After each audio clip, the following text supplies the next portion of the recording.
भाभी ने रहनी का हाथ पकड़ा और हाथ पकड़कर भाभी रहनी को सीधे रसोई घर में ले गई।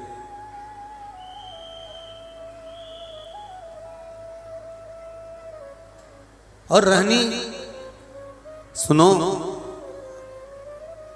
आपके माता पिता का श्राद्ध है, अगर बेटी भोजन बनाएगी तो माता पिता के श्राद्ध में माता पिता उसको प्रेम से ग्रहण करेंगे, लेंगे।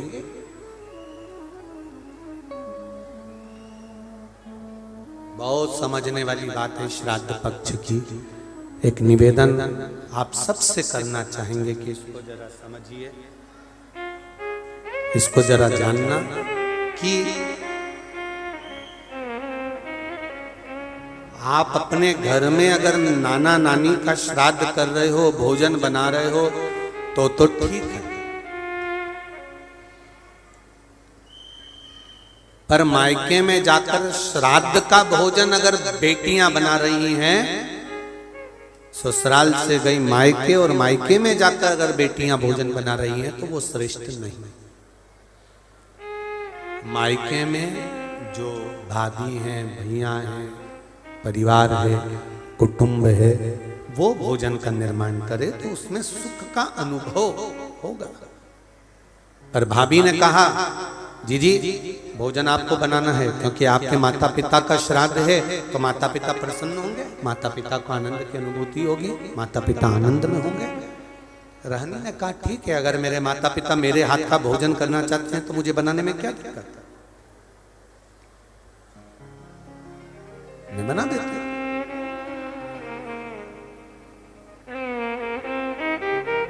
रहनी ने भोजन बनाया।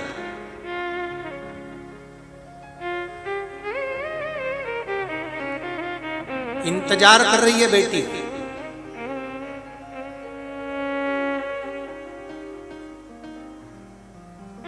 बेटी इंतजार कर रही है कि ब्राह्मण आएंगे, मैं भोजन परोसूंगी।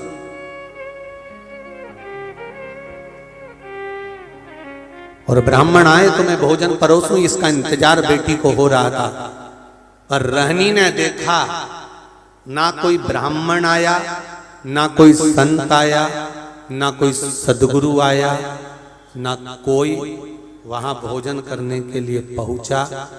अगर वहां पर पहुंचे तो केवल भाभी के मायके वाले पहुंचे, जो सब भोजन करने के लिए लग गए।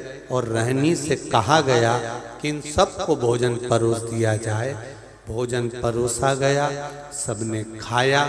आखिरी में रहनी जब भोजन के लिए बैठी तो भाभी ने कहा, जी हमारे गोत्र का श्राद्ध है, इसलिए आप इस गोत्र में भोजन मत करो।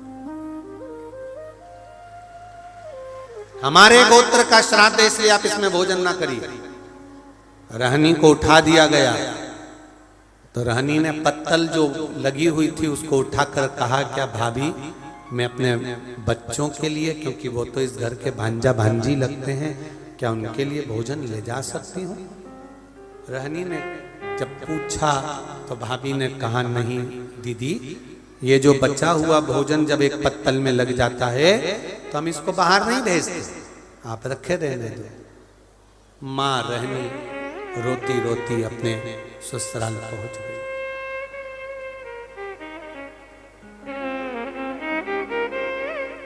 आज फिर दिन भर माँ मायके में लगी रही तो लकड़ी लेकर नहीं आई और बच्चों का पेट नहीं भरा। बच्चे 3 दिन के भूख से बिलख रहे थे, आंख में आंसू थे। माँ भी आज रो रही थी कि जिस मायके में बेटी जाती थी, कभी माँ बाप उसको भूखा नहीं आने देते थे, और भूखा तो भूखा, कभी माँ बाप उसको खाली नहीं आने देते थे, कुछ ना कुछ रखकर अवश्य भेजते थे।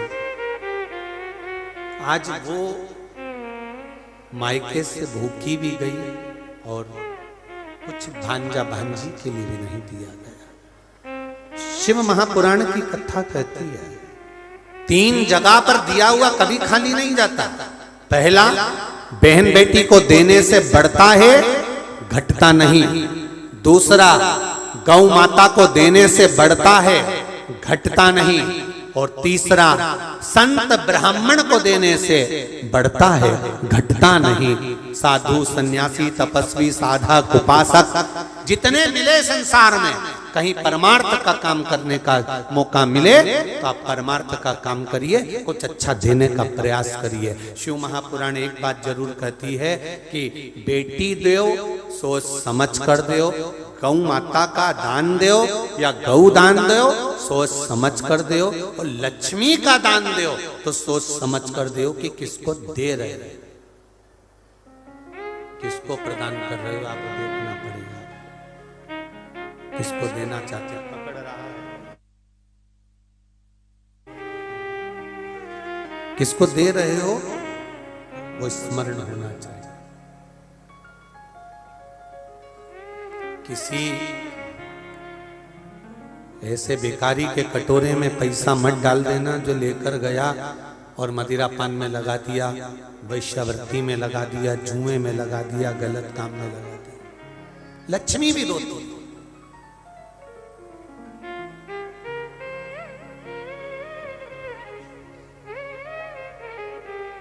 जैसे बाप अपनी बेटी की शादी में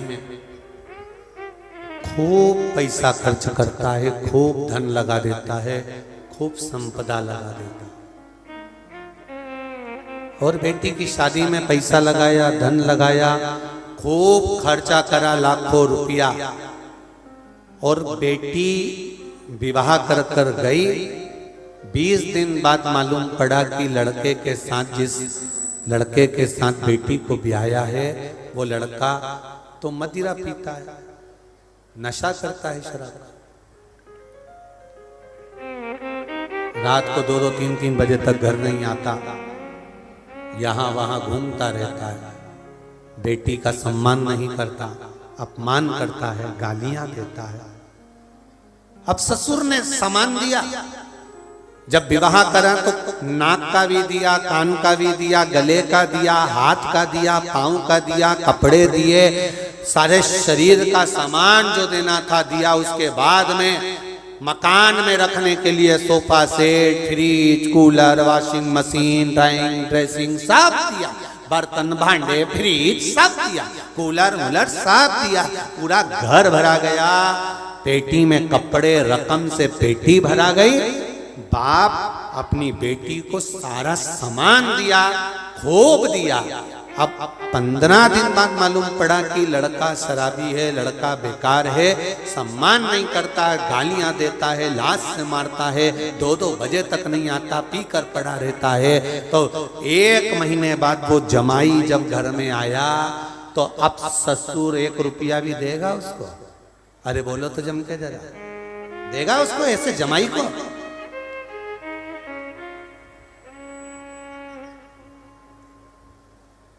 ऐसे जमाई को ससुर कभी 1 रुपया नहीं देगा जो अपनी बेटी का सम्मान ना करता हो, जो बेटी का आदर नहीं करता हो। बेटी को भले दे देगा पर जमाई को 1 रुपया नहीं देगा, भले उसने लाखों रुपए शादी में लगाए हो, भले करोड़ों रुपए लगाए हो, भले कुछ भी दिया हो, पर अब संभल गया ससुर, 1 रुपया भी नहीं देता है।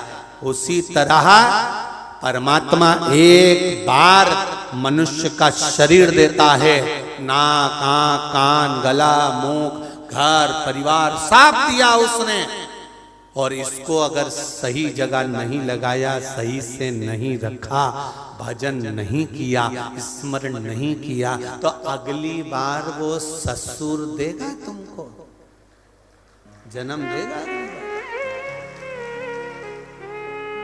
एक बार अगर मनुष्य की देह दी है, एक बार मानव का शरीर दिया है, एक बार परमात्मा ने यह मानव का शरीर 84,93,9999 जन्म के बाद ये मनुष्य का शरीर मिला है, जिसकी 21,600 श्वास रोज निकल रही है। 3.5 करोड़ रोम छिद्र इस मनुष्य के शरीर में है। इतना विशालतम शरीर दिया केवल भजन करने के लिए। इतना आत्मा परमात्मा देकर भेजा करा, उसके बाद भी ये शरीर सही जगह पर नहीं गया, ये आत्मा सही जगह पर नहीं गई, तो अगली बार तुम जाओ तो शरीर, अगली बार मनुष्य का शरीर नहीं देगा, कहेगा इसने अपनी बेटी का सम्मान नहीं करा, आत्मा का सम्मान नहीं करा, शरीर का सम्मान नहीं करा, इसलिए इसको अब नहीं देना। अब पहले गलती हो गई, अब इसको नहीं छोड़ना, जाओ। कौन देगा?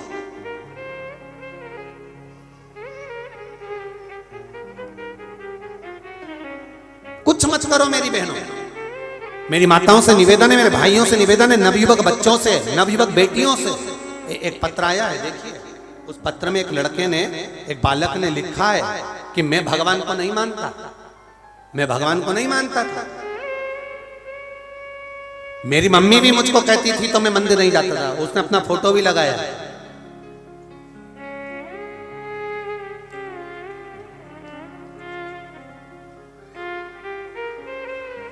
कहा जाता था तो मैं मंदिर नहीं जाता था, बोलते थे तो मंदिर नहीं जाता था, पर मेरी मम्मी ने कहा तेरी पढ़ाई कर रहा है और तेरे लक्षण ठीक नहीं दिख रहे, मुझे नहीं लगता कि तू पास होगा, और पढ़ता भी नहीं था।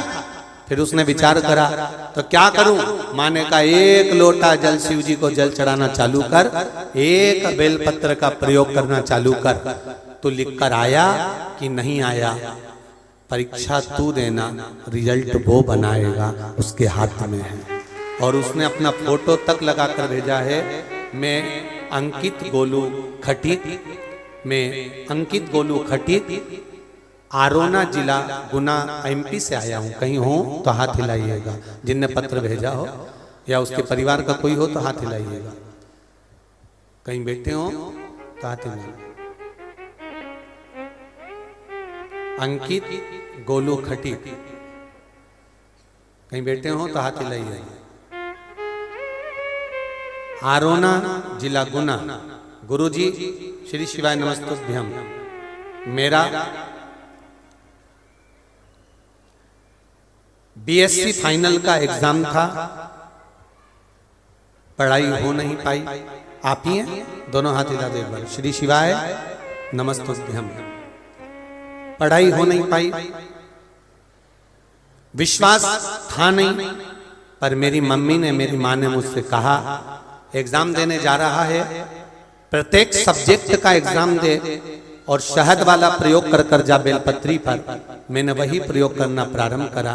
गुरुदेव, मुझे नहीं लग रहा था कि मैं पास होऊंगा, क्योंकि क्या मैं वर्णन करूं, पर मैंने बाबा का नाम लेकर श्री शिवाय नमस्तुभ्यम का स्मरण कर कर शहद का प्रयोग कर कर परीक्षा देकर आ गया, तो भी मुझे नहीं लग रहा था कि मैं पास हो जाऊंगा।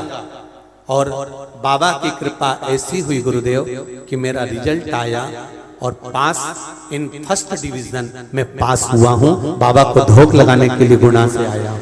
ये शिव अपना फोटो भी लगाया है बालक ने और मार्कशीट भी लगाई है बालक ने कि ये शिव है। और मेरा विश्वास इतना जाग गया गुरुदेव कि मैं मंदिर तक स्मरण नहीं कर पाता था, पर अब मेरा मन मंदिर के बिना नहीं रह पाता। आपसे भी निवेदन है, आप चित्त, अपनी वृत्ति, अपना मन एक क्षण के लिए उस भगवान के पास जाकर जरूर बैठो, उससे एक निवेदन जरूर करो कि तेरा ही दिया मैंने खाया पिया रे, तेरा शुक्रिया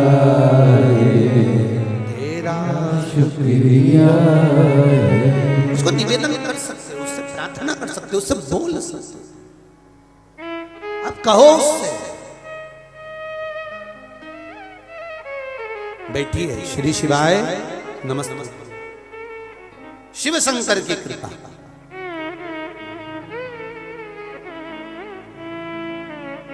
मेरी माताओं से भी निवेदन, मेरे भाइयों से, मेरे बच्चों से, मेरी दीदियों से, बेटियों से, मेरी बहनों से, मेरे जीजाओं से, सबसे निवेदन,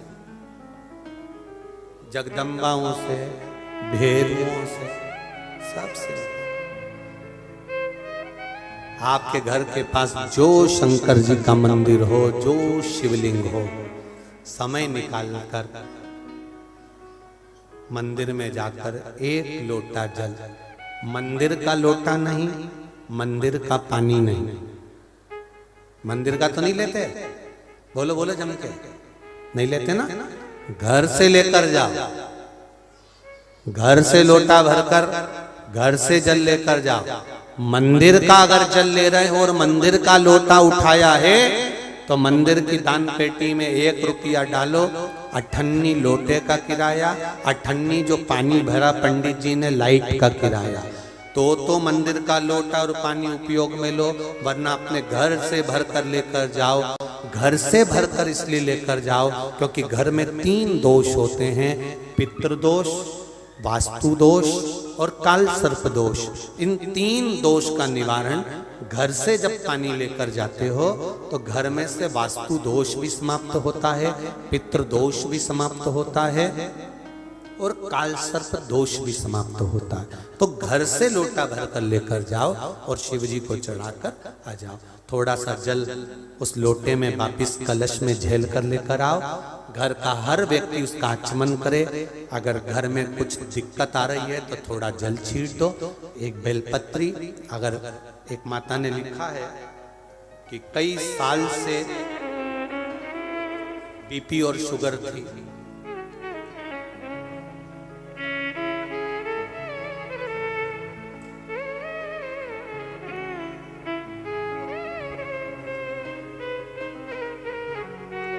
मुन्नी भाई राजपूत खुरई मध्य प्रदेश से हैं, कहीं बैठी हो तो हाथ हिलाइए।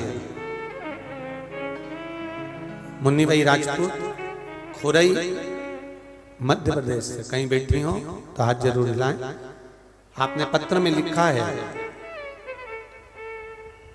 मैं बाबा का 1 लोटा जल और 1 बेलपत्र का क्या बखान करूं। कहीं बैठी हो तो हाथ हिलाइएगा। मुन्नी भाई राजपूत खुरई मध्य प्रदेश। मैं 2021 से बाबा की कथा सुन रही हूं गुरुदेव। 1 लोटा जल और 1 बेलपत्र बाबा को समर्पित कर रही हूं। 40 साल से पत्र में जो लिखा है वो देखिए। 40 साल से ब्लड प्रेशर शुगर की दवाइयां खा रही थी, लेकिन बाबा की कृपा से जब से मैंने जल और बेलपत्र का सेवन करना प्रारंभ करा है, मेरी 40 साल की गोलियां डॉक्टर ने छुड़वा दी हैं। ये शिव है, ये शंकर। तेरी कृपा बिना न हिले एक भी अणु, लेते हैं श्वास तेरी कृपा से तनु तनु। बखान क्या करूं मैं राखों के ढेर का, चपटी भभूत में खजाना कुबेर का। आपको कहीं नहीं जाना। आपके घर के पास जो शिवालय हो, आपके घर के पास में जो शिव का मंदिर हो, आपके घर के पास जो शंकर का मंदिर हो, वहां 1 लोटा जल प्रेम से हृदय से सारे परिवार वालों को बोलो लेकर जाओ। पड़ोसी हंसे, दुनिया वाले हंसे, हंसने दो। क्या किसको रोइए, चादर तान के सोइए। आग लगे बस्ती में, अपन रहो मस्ती में। अपने को मतलब नहीं होना चाहिए कि उसने क्या कहा, क्या बोला, क्या बोल रहा है, क्या कह रहा है, कुछ नहीं। अपनी मस्ती में अपनी जिंदगी जियो। अपने जीवन का आनंद अपने को लेना। दुनिया के लोगों को कभी संतुष्ट करने का विचार मत करना, ये कभी संतुष्ट नहीं हो सकते। एक बार शंकर भगवान माता पार्वती को लेकर घूमने निकले। दोनों नंदी पर बैठकर जा रहे थे तो एक व्यक्ति ने खड़े होकर देखा और चिल्ला कर कहा, बताओ शर्म नहीं आ रही? एक नंदी और इतने दोनों चढ़ के जा रहे, बेचारे नंदी के प्राण लेंगे। शंकर भगवान ने पार्वती से कहा, पार्वती एक काम करता हूं, मैं उतर जाता हूं, तुम बैठ जाओ। पार्वती बोली, नहीं नहीं स्वामी आप बैठ के चलो। शंकर भगवान नंदी पे बैठ के चले, पार्वती पैदल चली तो दूसरा व्यक्ति मिल गया। उसने कहा, बताओ इसकी मति तो देखो कहाँ चली गई। खुद नंदी पर बैठ के जा रहा है, बेचारी पत्नी को देखो, बेचारा को पैदल लेके जा रहा है। शिव जी को बड़ा बुरा लगा। शंकर जी ने कहा, पार्वती अब तू बैठ जा। भगवान ने पार्वती को बिठा दिया। शंकर जी नंदी पकड़ कर चले, नंदी को लेकर पैदल पैदल चले। तीसरा व्यक्ति मिला, उसने कहा, बताओ जोरू का गुलाम, बता। पत्नी को बिठा लिया, खुद पैदल चल रहा। पार्वती जी बोली अब मुझे भी नहीं बैठना। दोनों पैदल चले, नंदी खाली जा रहा था, चौथा व्यक्ति मिल गया। बताओ इनमें अक्ल ही नहीं है। जब नंदी साथ में है तो बैठ के जाने में क्या जाता। ये दुनिया के लोग हैं महाराज, कभी नहीं छोड़ेंगे, कभी नहीं छोड़ेंगे। कहने वाला व्यक्ति कहता रहेगा और आप आगे बढ़ते रहो। जितनी पतंग जितनी ऊंची जाती है, काटने वालों की संख्या बढ़ जाती है। नाम जितना ऊपर जाता है, गिराने वालों की संख्या बढ़ जाती है। पतंग जितनी ऊपर जाएगी, आसपास की छत वाले तैयारी में बैठे हैं, जान दे भी जान दे जान दे और जान दे और जान दे। और इन्होंने फिर मांझा घिसा और घिस के अपनी पत्नी से कहा तू तो रील पकड़ने में काटूं, अभी काटूं। और पता लगे कि का भी मांझा कोई कमजोर नहीं था, ये भी शंकर के मंदिर में घिस कर लेकर आया था, इसलिए ऊपर बढ़ गया। कोई साधारण काट। पतंग उड़े आकाश माने, डोर थारा हाथ मां। ओ भोले मेरी पतंग ऊंची राखना, शंभु अपने चरण कमल में राखना। उड़े उड़े कौन काटे? बड़े रहनी ने विचार करा कि मेरे परिवार में मेरे बच्चे भूखे हैं, क्या करूं? रो रही है, आंख से आंसू निकल रहा है, बच्चे माँ की गोद में आकर बैठ गए। माँ कुछ खाने का दे दे। माँ ने कहा एक काम करती हूँ, मैं पड़ोसी के यहाँ जाती हूँ। और रहनी पड़ोसी के यहाँ गई। पड़ोसी के यहाँ जाकर हाथ जोड़कर कहा, हाथ जोड़, मेरे बच्चे भूखे हैं, क्या थोड़ा सा भोजन मिल सकता है? बहुत समझने की कथा है श्राद्ध की।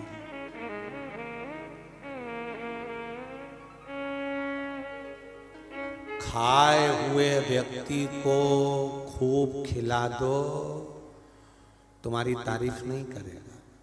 भूखे व्यक्ति को खिलाओगे तो वो 4 जगह जाकर कहेगा कि साहब हम वहां गए थे, उनने हमको खिलाया था, खिलाया था। हम वहां गए थे, रुके, 7 दिन अशोकनगर में कथा सुनी, वहां के सांसद महोदय ने व्यवस्था करवाई, खूब प्रेम से व्यवस्था। तो ये जिंदगी भर व्यक्ति याद आता, जिंदगी भर। खाए हुए को खिला दो। एक पैसे वाला व्यक्ति, उसका एक लड़का, उसके यहाँ वो शादी में खर्चा नहीं करे तो लोग कह के जाएंगे कहीं छाती पे बांध के ले जाएगा, एक ही छोरा शादी भी अच्छी नहीं करी। और पैसे वाला व्यक्ति अपना एक छोरा और उसकी शादी में बहुत खर्चा करे तो दुनिया के लोग खाएंगे और कह के जाएंगे हरामकारा होगा तो लुटारा होगा। दुनिया के लोग हैं, कहे बिगड़ नहीं रह सकते। इसलिए क्या किसको रोइए, जम के बोलो जरा, चादर तान के सोइए। जितना लोग अपशब्द के, उतनी जोरदार खजूर वाली चोटी बना के गजरा बजरा लगा के फिर चलो और आग लगाओ और जलो तो जलो। मीराबाई भी थी, मैं तो चली वृंदावन राणा, मेरे तो भाग जगे, तेरे महलों में आग लगे। हमें कहीं करना, मस्त जिंदगी जियो, खूब मस्त, खूब मस्त। कहे कहने वाला कहता है, आप अपनी मस्ती में रहिए, आनंद में रहिए, खूब मस्त होकर खूब आनंद लेकर अपने जीवन को जिए। ये दूसरी बार मिलने वाला नहीं है।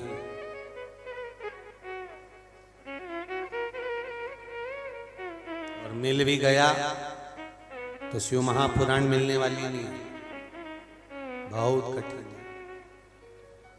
रहनी रो रही है, पड़ोसी क्या गई, मुझे थोड़ा सा भोजन।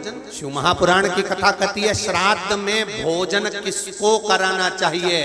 शिव महापुराण की कथा कहती है जिसको बहुत भूख लगी हो, जीवन में उसने ना पूरी देखी ना खीर देखी, बिलक रहा है भूख से, उसको भोजन करा दो तो हमारे पितरों को तृप्ति हो जाती है। तृप्त हो, पितरों की तृप्ति वही है।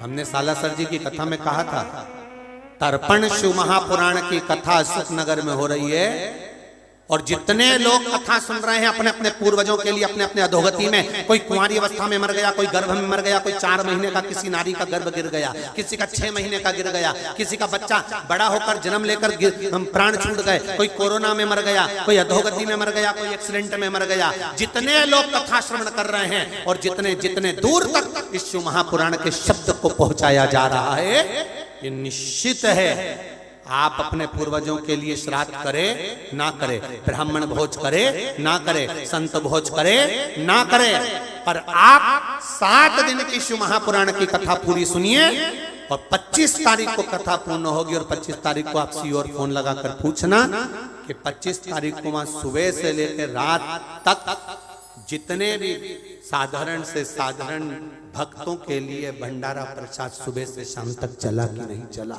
आपने जो तर्पण कथा सुनी, आपके पूर्वजों को मुक्तता प्राप्त कराने के लिए वो भोजन भंडारा भी रख दिया, जिससे आपको आनंद की अनुभूति हो, जीवन की सार्थकता। आप नहीं भी जिमा सके तो वहां जीनेगा वो, उसको प्राप्त होगा। भोजन किसको कराना चाहिए, भोजन कैसा होना चाहिए कराना, जिसको हम भोजन कराएं। तो कहा भोजन कराने के लिए ये नहीं, एक सेठ जी थे, बड़े बड़े विचित्र थे, इतना कंजूस, उसकी पत्नी बड़ी दानी थी, और पत्नी ने कहा सुनो अपने दादाजी का श्राद्ध आया है तो पंडित जी को भोजन कराना पड़ेगा। इतने में सेठ जी बोले पंडित जी को भोजन? हाँ, सेठ जी को तो बुखार आ गया, पंडित जी को भोजन, श्राद्ध आ गया, क्या करा जाए। तो इतने में सेठ जी बोले तू पंडित जी को नोत कर मत आना, मैं पंडित जी को नोत कराऊंगा। ठीक है, आप नोत किया। सेठानी खुश हो गई कि 55 साल शादी के हो गए, आज तक किसी पंडित को इनने घर में भोजन करने नहीं बुलाया। आज पिताजी के निमित्त पंडित जी को बुलाने गए, पड़ोस के गांव में गए। सेठ जी ने पड़ोस के गांव में जाकर एक पंडित जी का दरवाजा बजाया। पंडित जी हैं? हाँ। अंदर से पंडित जी आए। पंडित जी से पूछा महाराज कल श्राद्ध है हमारे दादाजी की। जी महाराज। सेठ जी आप आ जाओगे? आओ। सेठ जी ने पूछा कितना खाते हो? पंडित जी ने चोटी हिलाई। उन्होंने कहा गजब का मिला रे, पहली बार ऐसा सेठ मिला। आते से पूछा कितना खाते हो? पंडित जी ने बोला 2 कटोरा खीर, 4 गुलाब जामुन, 4-6 रोटी, 2-1 सब्जी का भाग, बस और कुछ नहीं। सेठ जी ने कहा बिल्कुल मत आना, हाथ जोड़ के निवेदन है तुम हमारे घर आ मत जाना। सेठ जी ने कहा ठीक। पंडित जी बोले ठीक है। अब सेठ जी ढूंढते ढूंढते एक गांव में पहुंचे, वहां एक दुबले से पंडित जी मिले। आप पंडित हो? हाँ, बहुत दुबले से, एकदम दुबले से। आप पंडित हो? हाँ। आप हमारे यहाँ भोजन करने आ जाओगे? हाँ। कब? कल। ठीक है। कितना खाते हो? पंडित जी बोले शरीर देख लो, मुझे बीपी भी है, शुगर भी है, ज्यादा मीठा नहीं खा सकता, तेल घी का ज्यादा नहीं खा सकता, 2 रोटी और थोड़ी सी दाल बस बहुत है। तो सेठ जी ने कहा बस तुम आ जा।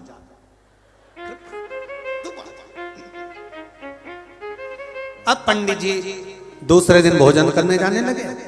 पंडित जी जब भोजन करने चले तो पत्नी को भोजन नहीं बनाना था, रजस्वला धर्म में आ गई। घर में 6 बच्चे थे, 6 बच्चे बेचारे भूखे रहेंगे, खाना कौन बनाएगा। तो पत्नी ने अपने पति से कहा पंडित जी अकेले जा रहे हो, इन 6 बच्चों को साथ ले जाओ। पंडित जी ने कहा ठीक है। सेठ जी तो दयालु हैं, उनको क्या मालूम था कि ऐसे, वो तो समझे दयालु है। जब इतनी दूर मुझे ढूंढते ढूंढते आए हैं तो भोजन कराने में उनका क्या जाएगा। 6 बच्चों को ले गए, 6 बच्चों को ले गए, पत्नी को दक्षिणा दे गए। सुनो, मैं दुकान पर जा रहा हूँ, सेठ जी ने कहा कि जब पंडित जी आए तो उनको दक्षिणा दे देना, भोजन करा देना, पेट भर के खूब खिलाना। पत्नी खुश हो गई, जिंदगी में पहली बार कहा कि खूब खिलाना। अब पंडित जी आए, उनके 6 बच्चे आए, जितना घर में भोजन बना था सब, वो 6 बच्चे पूरा निपटा गए, पूरा।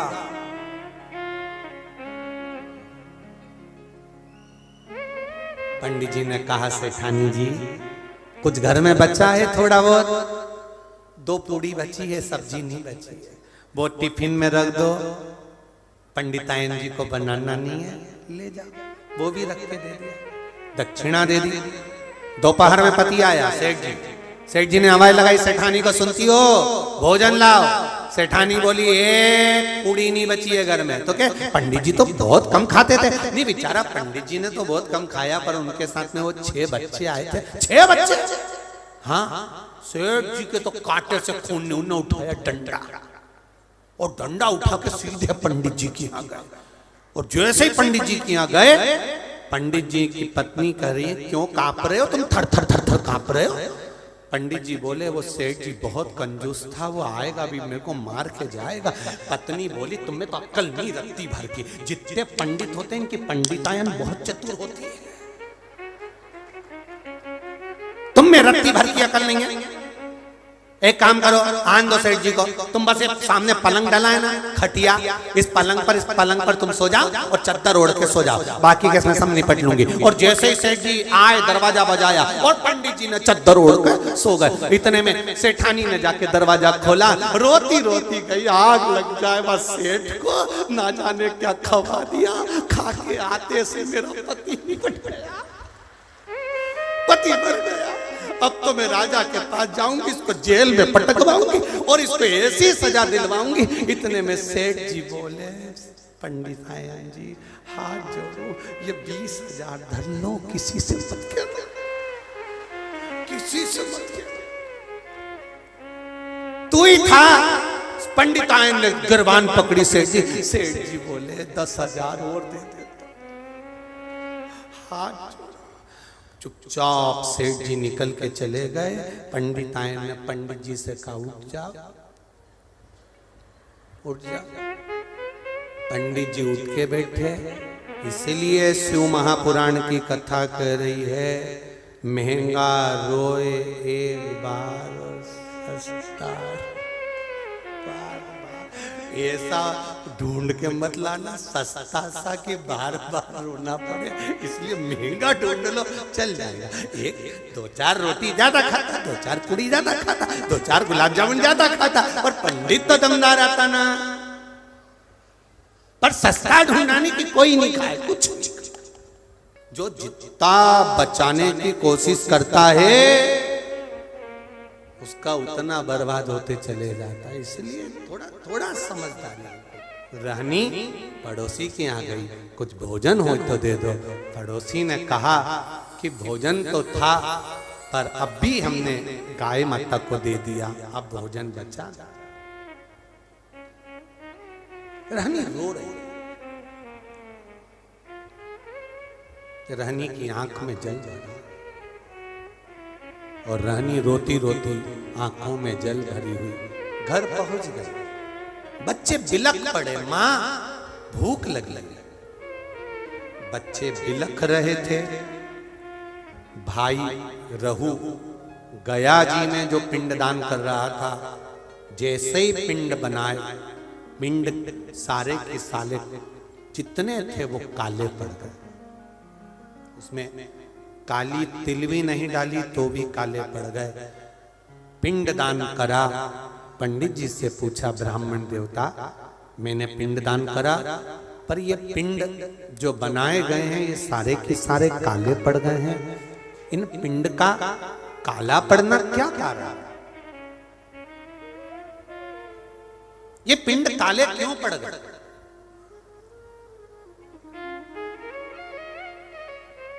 क्या कारण है कि पिंड काले हो गए? ब्राह्मण देवता ने कहा कि जब घर में सब ब्राह्मण भोजन कर रहे हों, सब परिवार के लोग भोजन कर रहे हों और घर के भांजा भांजी के नैनों में भूख के कारण जल होता है, तब ये पिंड काले पड़ जाते हैं, तब ये पिंड काले पड़ते हैं। हमको लगता है आपके भांजा भांजी भूख से बिलख रहे होंगे। रहू ने कहा ऐसा हो ही नहीं सकता। रहू बोले ये नहीं हो सकता। मैं अपनी धर्म पत्नी को कहकर आया हूं कि अगर ब्राह्मण भोजन करने ना आए तो मेरी बहन को भोजन करने बुलाना, भांजा भांजी को भोजन करने बुलाना। तो ये हो नहीं सकता कि भांजा भांजी भूखे हों। आप पता करना, पिंड काला जब पड़ता है जब भांजा भांजी भोजन नहीं करे हों और भूखे बैठे।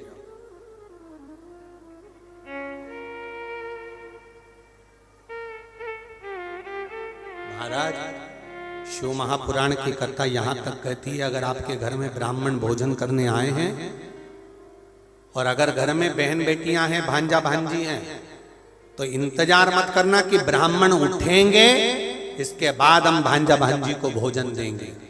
आप तो ब्राह्मण के साथ भांजा भांजी को भी भोजन करने बिठा सकते हो या पहले भी जिमा सकते हो, उसमें कोई दोष नहीं, उसमें कोई दोष नहीं। आपका भांजा भांजी अगर भोजन करे तो उसमें दोष नहीं है, आप जिमाओ प्रेमवश।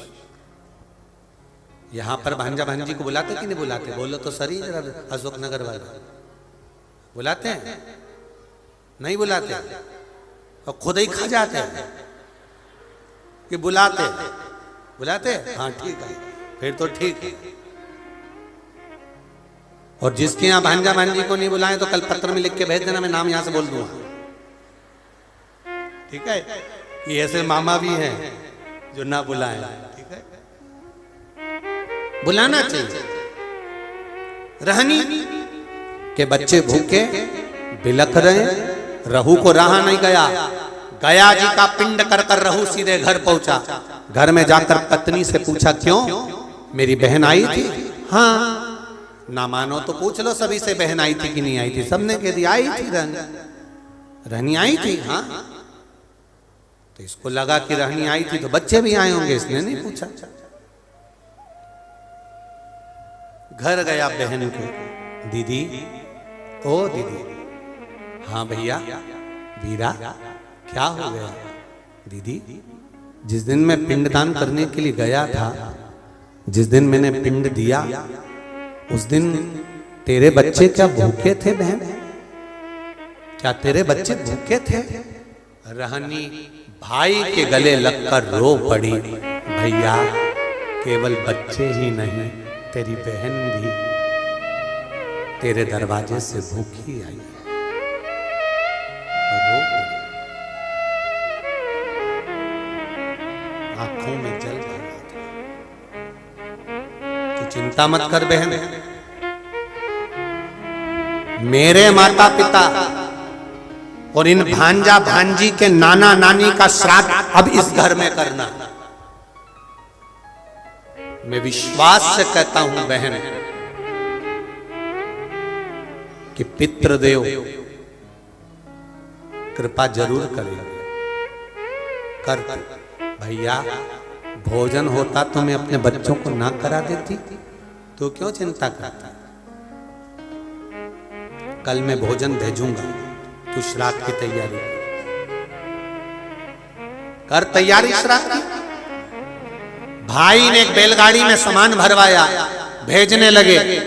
जैसे ही बैलगाड़ी में सामान भरकर भेजा, पत्नी ने पूछ लिया, इतना सारा आटा चावल शक्कर घी कहां जा रहा है? पति ने कह दिया, सारा की सारा मायके वालों को थोड़ा सा घाटा लग गया तुम्हारे, तो उनके यहां भेजा जा रहा है। अब मायके वालों का कहकर वो सामान सारा की सारा भेज दिया बहन के घर में। बहन के घर में सामग्री तो पहुंच गई, पिंड की श्राद्ध की तैयारी हो गई। भोजन करने के लिए ब्राह्मण संत साधु भी आ गए, भोजन किया। जब आखिरी का दिन था, अमावस्या का दिन, आर्यमा स्वामी जब पितरों को लेने के लिए आए। आप लोगों ने कथा सुनी होगी कि पितरों के देवता आर्यमा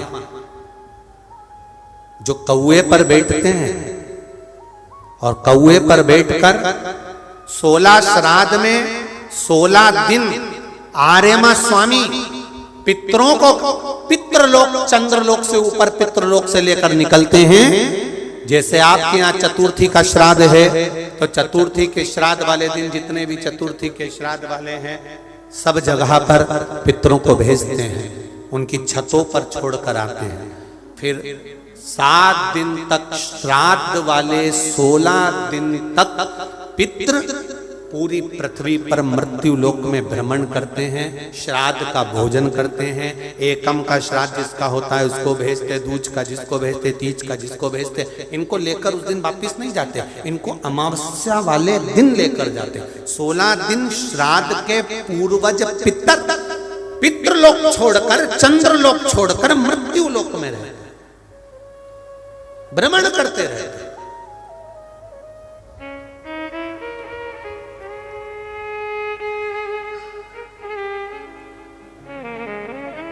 और जब अमावस्या का दिन होता है, श्राद्ध पूरा हो रहा है, अमावस्या का दिन है, शाम का समय, जो जैसे अशोकनगर है, गुना है, शिवपुरी है, सीहोर है, भोपाल है, या आसपास के जितने गांव हैं, शहर हैं, इनके पास में जो नदी होती है, जो तालाब होता है, जो कुआं होता है, जो बावड़ी होती है, सारे पितर एकम से लेकर अमावस्या तक जितने भी पितर होते हैं, चाहे जिसके घर के हों, प्रत्येक घर के पितर नदी, तालाब, बावड़ी, कुएं के पास इकट्ठे होते हैं।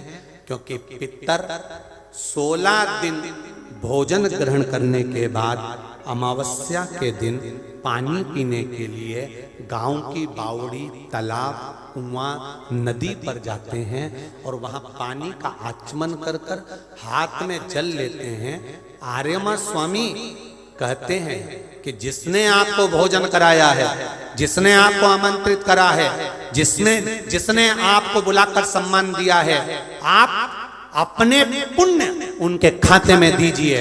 तो पितर हाथ में जल लेकर उनका नाम लेकर कि मेरे मंझले बेटे ने, कि मेरे बड़े बेटे ने, कि मेरे छोटे बेटे ने, कि मेरे चौथे बेटे ने, कि मेरी बेटी ने, कि मेरे उसने भोजन कराया, उनका नाम लेकर पितर जल छोड़ देते हैं। तो साल भर उसके यहाँ भंडार भरा रहता है और वो उन्नति की ओर बढ़ता है। इसलिए सनातन हिंदू धर्म में नियम है कि 16 श्राद्ध के 16 दिन पूरे हो और अमावस्या का दिन हो, आपने ब्राह्मण को भोजन कराया ना कराया, आपने पिंडदान करा ना करा, आपने तर्पण करा कि न करा, आपने किसी को एक अंश भी किसी को दिया कि नहीं दिया, आपने गाय को रोटी दी कि नहीं दी, आपने कौवे को कागल दिया कि नहीं दिया, आपने स्वान को भोजन दिया कि नहीं दिया। पर एक काम जरूर करो कि अमावस्या के दिन शाम के समय तुम्हारे नगर में, मोहल्ले में, गांव में, खेड़े में जो नदी हो या तालाब हो या बावड़ी हो या कुआं हो, कोई भी एक जगह पर जाकर एक घी का दीप अवश्य लगाना चाहिए अपने पूर्वजों के नाम से। तो पूर्वजों को वो जो दिया की रोशनी होती है ना, वो दिए की रोशनी को पाकर पितर पूरी रात्रि भर भ्रमण, इसलिए कहते हैं ना दूसरे दिन देवी जी बैठने वाली रहती है, इसलिए कहते हैं अमावस्या की रात्रि बड़ी भारी होती है। क्यों कहते हैं? क्योंकि पितर सब इस मृत्यु लोक से चंद्रलोक होते हुए पितृलोक जाते हैं। तो जो दिया जलाता है उसके पूर्वजों को प्रकाश, रोशनी और राह मिलती है। तो उसकी जिंदगी में कितनी भी उलझन चल रही होती है, कितना भी काम अटक रहा होता है, कोर्ट में केस भी चल रहा होता है, या कितनी बड़ी भी बीमारी हो रही होती है, अगर वो अमावस्या के दिन शाम के समय दिया लगा देता है नदी के घाट पर या तालाब या बावड़ी या कुएं के घाट पर, तो उसकी जिंदगी में जितनी अटकलें आती हैं वो सारी समाप्त हो जाती हैं और रास्ता मिल जाता है। इसलिए अमावस्या के दिन का महत्व है। लगाइए आप श्राद्ध पक्ष की अमावस्या के दिन शाम के समय दिया नदी, तालाब, बावड़ी या कुआं कहीं भी एक जगह पर जाकर अपने पूर्वजों का स्मरण कर कर सिर पे माताओं से निवेदन है पल्लू रखकर, जिससे पूर्वजों का आशीर्वाद बना रहे। और पुरुष वर्ग अगर साथ में जा रहे हों तो धोख लगाकर प्रणाम कर कर, झोली पसार कर प्रणाम करना कि मेरे पितर, जब दिया लगाओ तो झोली पसार कर प्रणाम करो, मेरे पितर मेरे घर में खूब भंडार भर कर जाना, ऐसी कृपा करना और उनको कहकर जाइए। आज रहनी के साथ में वही हुआ। भोजन का सामान आ गया, ब्राह्मण भोजन कर लिए, संत भोजन कर लिए, साधु भोजन कर लिए। अब आई अमावस्या, अमावस्या के दिन सब पितर इकट्ठे हुए। सबसे पूछा गया आपको श्राद्ध पक्ष में अच्छे से भोजन तो मिला? आर्यमा स्वामी सबसे पूछते हैं, सबको भोजन तो मिला?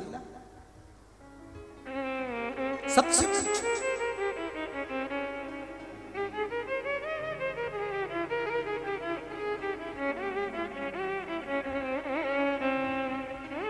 सबने हाथ ऊंचे कर कर कहा, आर्यमा स्वामी हम पितरों को अपने अपने घर में भरपेट भोजन मिला है, पर रहनी के माता पिता की आंख से आंसू बह रहे थे।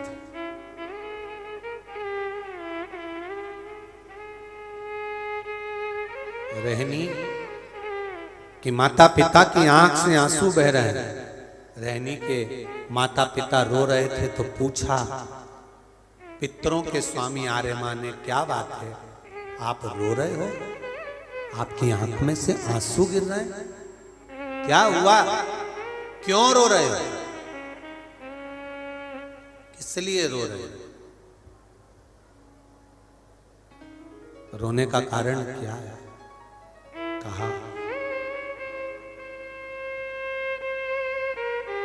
मेरे बेटे के घर गई थी भोजन करने के लिए, पर वहां तो मायके वाले जिम रहे थे तो भोजन नहीं मिला। पंचमी का श्राद्ध था हमारा, हम गए थे, भोजन नहीं मिला। तो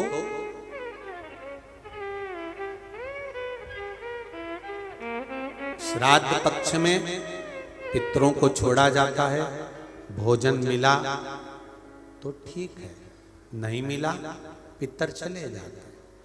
चंद्रलोक से पितृलोक के बीच में एक पितृलोक का सीढ़ी पड़ती है, जीना, सड़ाव, सीढ़ी जिस पे पितर चढ़ के पितृलोक जाता है। उस सीढ़ी पर कौन रुकता है?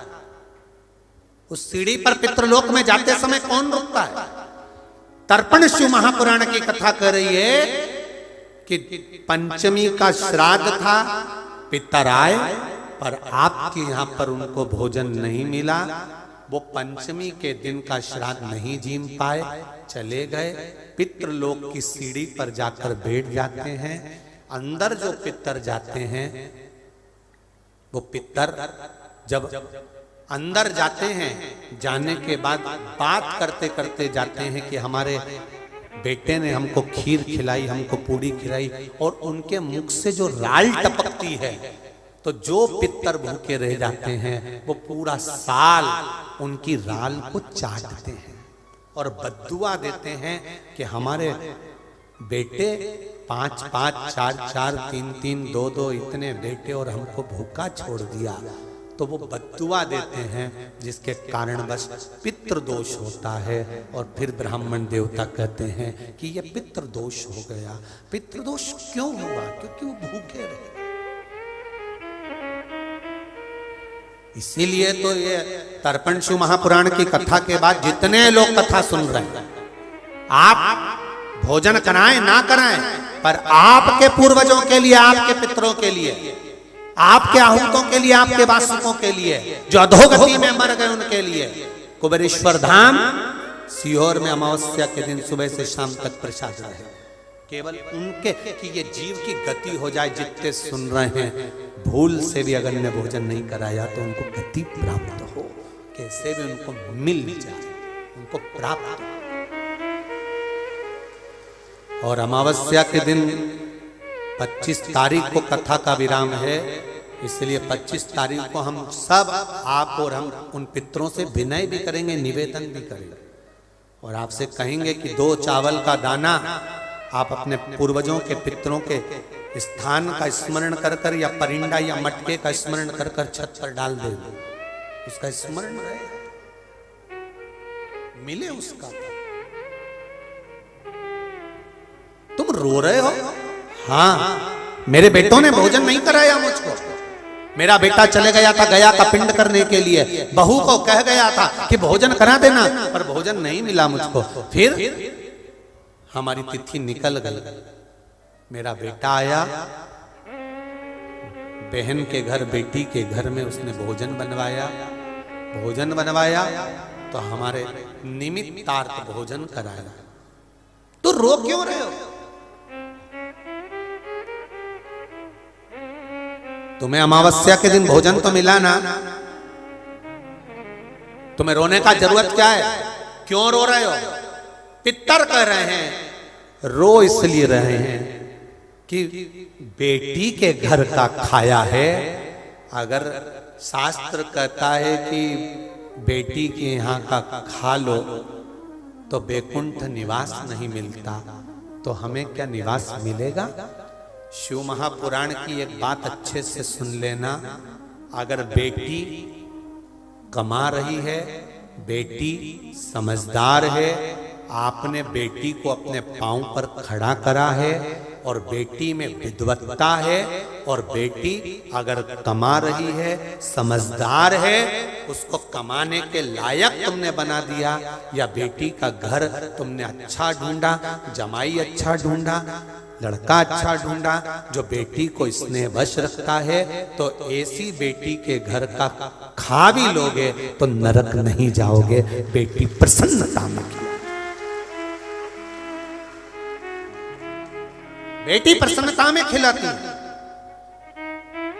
जब माँ बाप दुखी होते हैं, बेटा नहीं संभालता, बहुएं नहीं संभालती, तो बेटी जब सामने आती है तो ये सोचकर नहीं आती कि ये सोचकर आती है कि कोई जीव की अगर मैं गति सुधार दूं तो इससे बढ़कर और क्या है।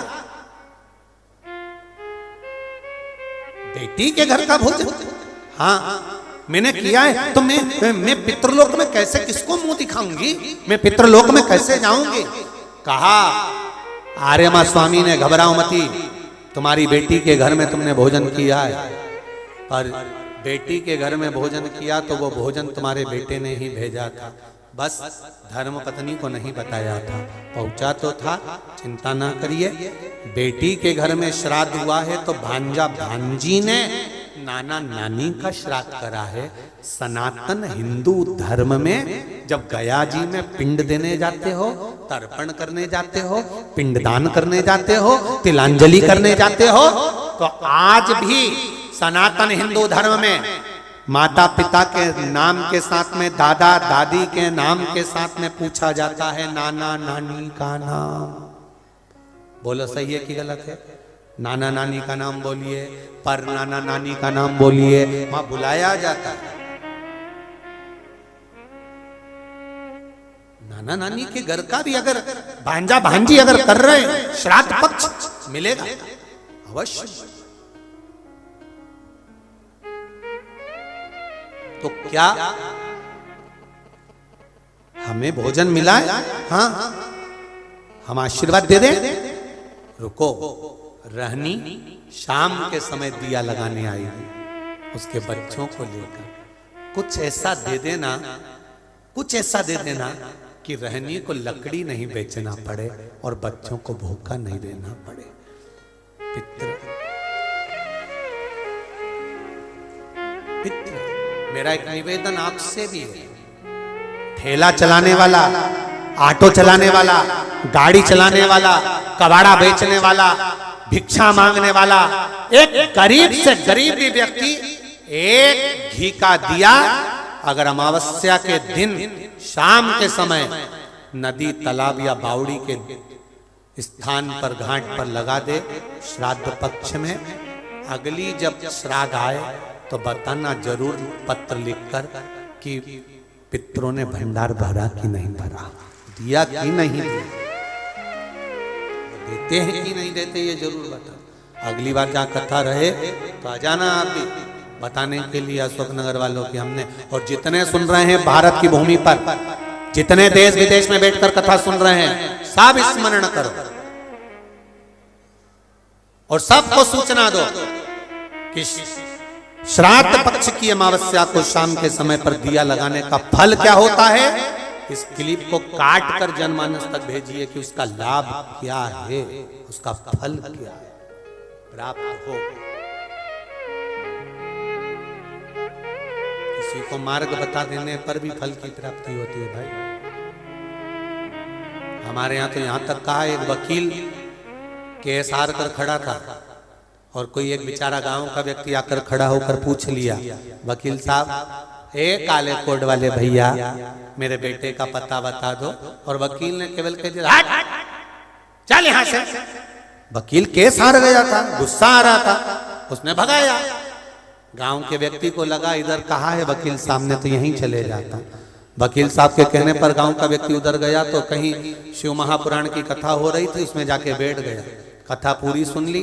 शाम को जब कथा सुनकर जा रहा था, जाते जाते बीच मार्ग में बेटा मिल गया। बेटे ने कहा पिताजी आप यहाँ यहाँ?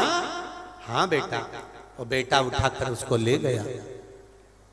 6 महीने के बाद वकील साहब के प्राण छूट गए। राम नाम सत्य हो। वकील ऊपर गए। यमराज ने चित्रगुप्त से कहा इस वकील साहब के पाप पुण्य गिनो। कहा महाराज इसने कोई पुण्य नहीं करा, झूठी झूठ बोला, झूठी झूठ, कोई पुण्य नहीं, कोई एक तो पुण्य करा होगा। चित्रगुप्त महाराज ने कहा एक पुण्य करा है। क्या? गांव के व्यक्ति को शिव पुराण का रास्ता बताया था।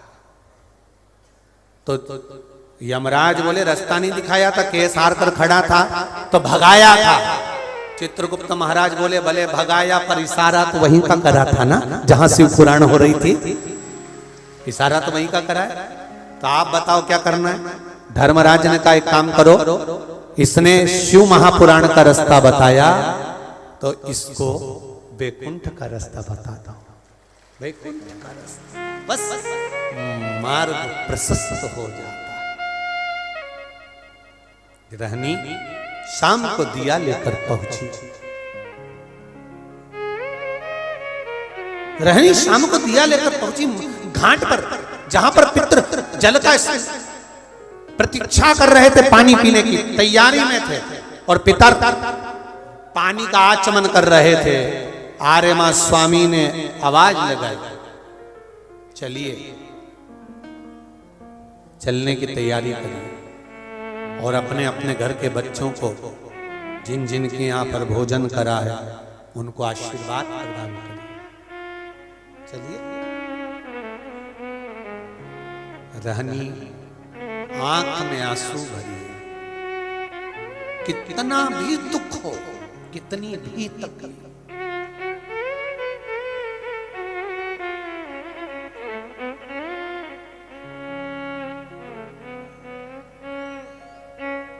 विचार करना।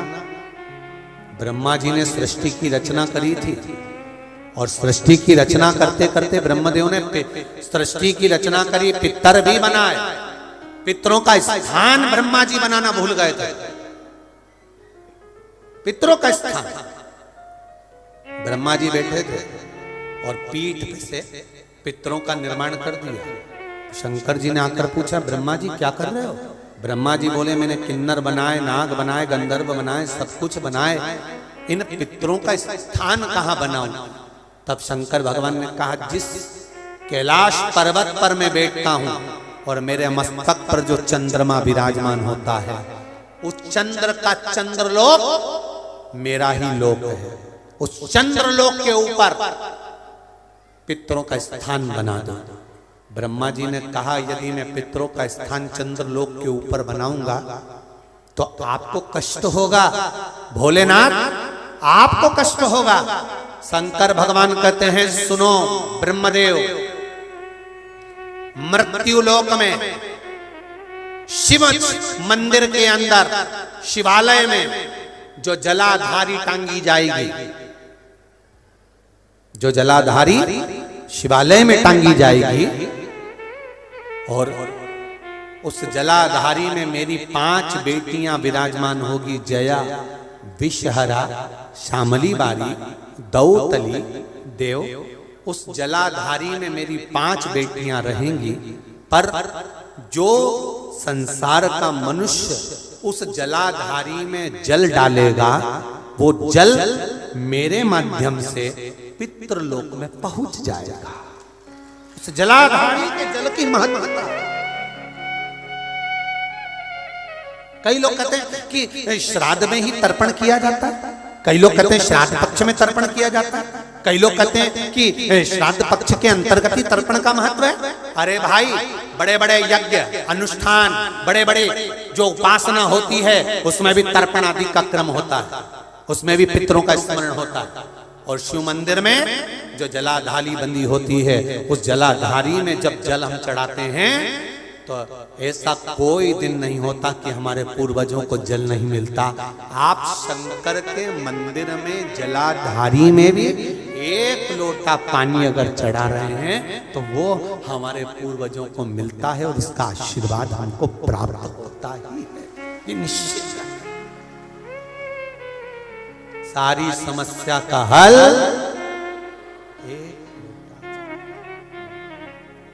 शंभो शरणे मांगू दुख काटो, दया करी दर्शन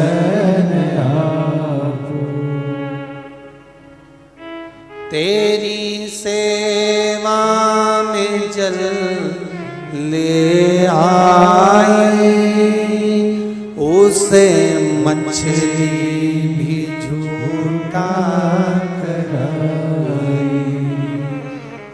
जल कैसे चढ़ाऊं भोले, कैसे रिझाऊं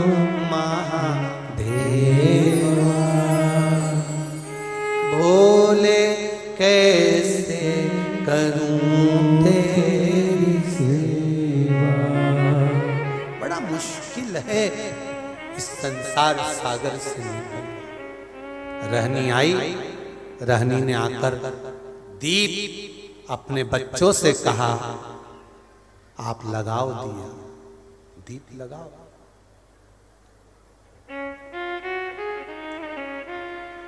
कहा, मां आप दिया नहीं लगाओगे? मां कहती है, मेरा हाथ खाली है। तुम्हारे पिता नहीं, पास में शिव मंदिर था। रहनी के बच्चे दौड़कर शंकर के मंदिर में गए। शिव जी से कहा, क्या मेरी मां दिया नहीं लगा सकती? शंकर के मंदिर में शिव प्रकट होकर रहनी के पास जाकर कहते हैं, साधु के वेश में नारी अगर सौभाग्यवती है तो भी दिया लगा सकती है, और सौभाग्य नहीं तो भी लगा सकती है, पूर्वजों का उद्धार कर सकती है।